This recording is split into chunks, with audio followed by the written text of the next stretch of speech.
If you have a Canon camera and you want to start taking awesome portrait photos, but you don't know what lens to buy, you've come to the right video. Today we're going to be talking about the best portrait lenses for portrait photographers, whether you're on a budget or you're willing to spend some extra cash. My name is Justin, and on this YouTube channel we talk about camera gear, tips, tricks, tutorials, and all that other kind of stuff. So if that's the kind of content you enjoy, make sure to subscribe to the channel. And I'm going to be doing a giveaway at 100 subscribers, so if you want to enter that, all you need to do is subscribe and you're automatically entered for when it begins.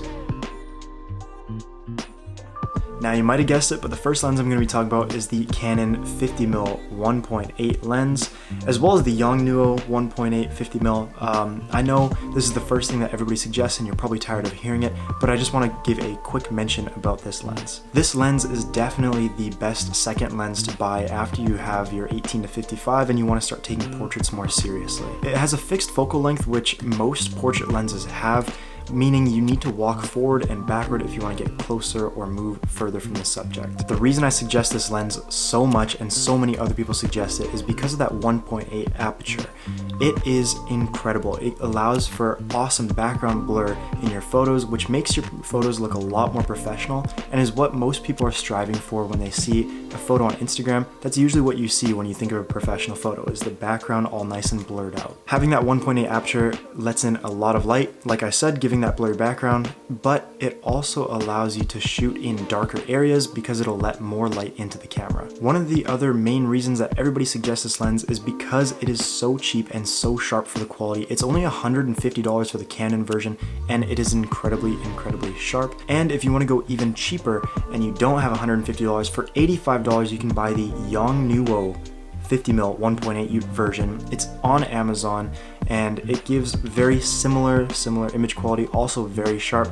I would recommend going for the Canon version if you can, but if you really need to save some money, the Yongnuo version is going to be an incredible steal. The second lens I would recommend would be the Canon 24mm 2.8. This is also a very budget lens at around $200 and gives you incredible image quality, has the 2.8 aperture, allowing for that blurry background as well.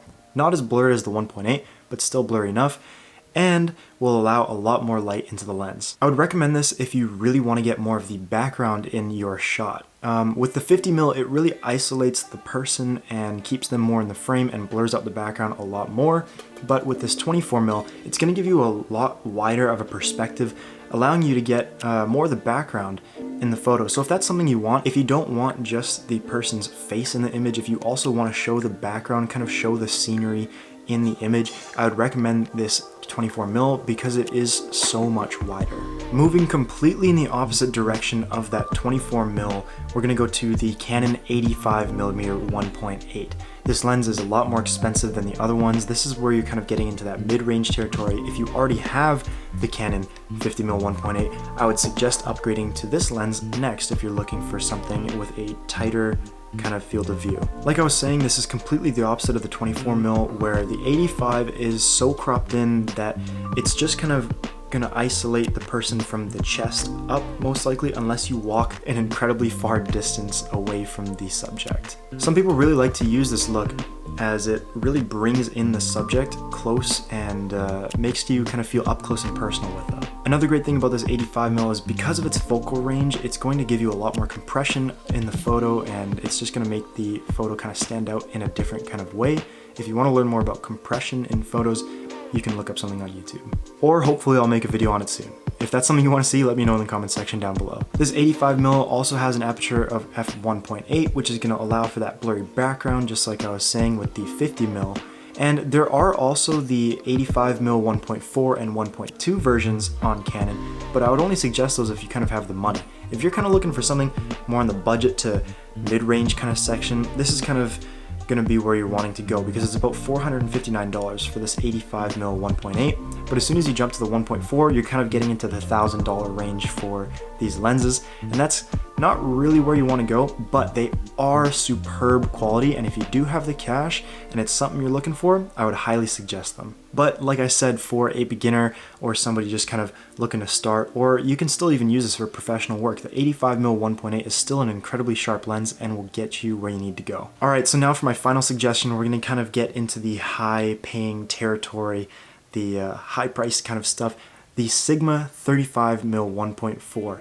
This is definitely going to be in the $1,000 range, but the image quality is just superb. It is incredible quality.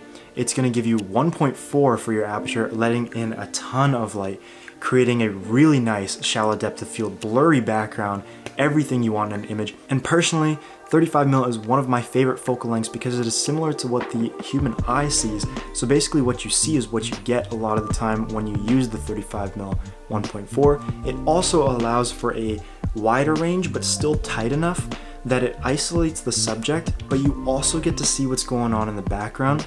And if you are in a crappy location and you just really need to blow out that background, the 1.4 is gonna allow you to create such a blurry background. Nobody's gonna be able to tell where you are really, kind of to a degree, but not as much as if you had a 2.8 lens or a f4 lens. This is, like I said, on the larger side of the budget.